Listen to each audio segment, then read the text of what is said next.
Hebrews 9, Outline. This chapter has 5 main points. First, the earthly sanctuary. Second, the limitations of the earthly service. Third, the heavenly sanctuary. Fourth, the mediator's death was necessary.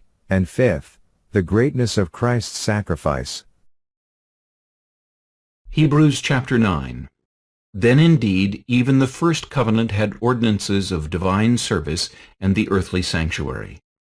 For a tabernacle was prepared, the first part, in which was the lampstand, the table, and the showbread, which is called the sanctuary. And behind the second veil, the part of the tabernacle which is called the holiest of all, which had the golden censer, and the ark of the covenant overlaid on all sides with gold, in which were the golden pot that had the manna, Aaron's rod that budded, and the tablets of the covenant. And above it were the cherubim of glory overshadowing the mercy seat. Of these things we cannot now speak in detail. Now when these things had been thus prepared, the priests always went into the first part of the tabernacle, performing the services.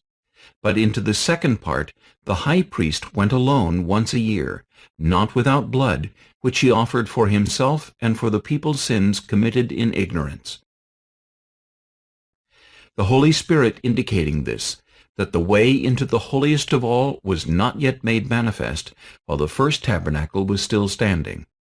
It was symbolic for the present time in which both gifts and sacrifices are offered, which cannot make him who performed the service perfect in regard to the conscience, concerned only with foods and drinks, various washings and fleshly ordinances imposed until the time of Reformation. But Christ came as high priest of the good things to come, with a greater and more perfect tabernacle not made with hands, that is, not of this creation.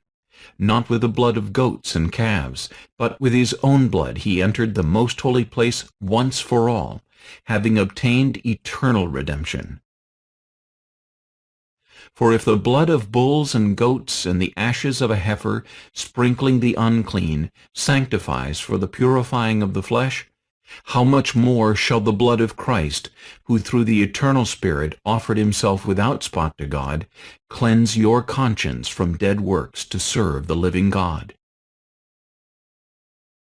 And for this reason he is the mediator of the new covenant, by means of death, for the redemption of the transgressions under the first covenant, that those who are called may receive the promise of the eternal inheritance. For where there is a testament, there must also of necessity be the death of the testator.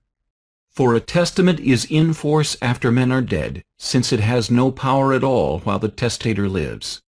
Therefore, not even the first covenant was dedicated without blood. For when Moses had spoken every precept to all the people according to the law, he took the blood of calves and goats, with water, scarlet wool, and hyssop, and sprinkled both the book itself and all the people, saying, "This is the blood of the covenant which God has commanded you." Then likewise he sprinkled with blood both the tabernacle and all the vessels of the ministry.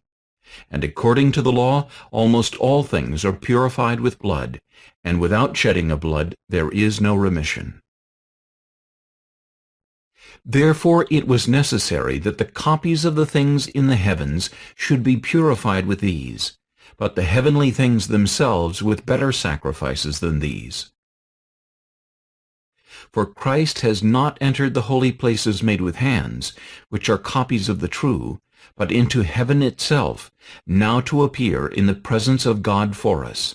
Not that he should offer himself often, as the high priest enters the most holy place every year with blood of another. He then would have had to suffer often since the foundation of the world. But now, once at the end of the ages, he has appeared to put away sin by the sacrifice of himself. And as it is appointed for men to die once, but after this the judgment, so Christ was offered once to bear the sins of many.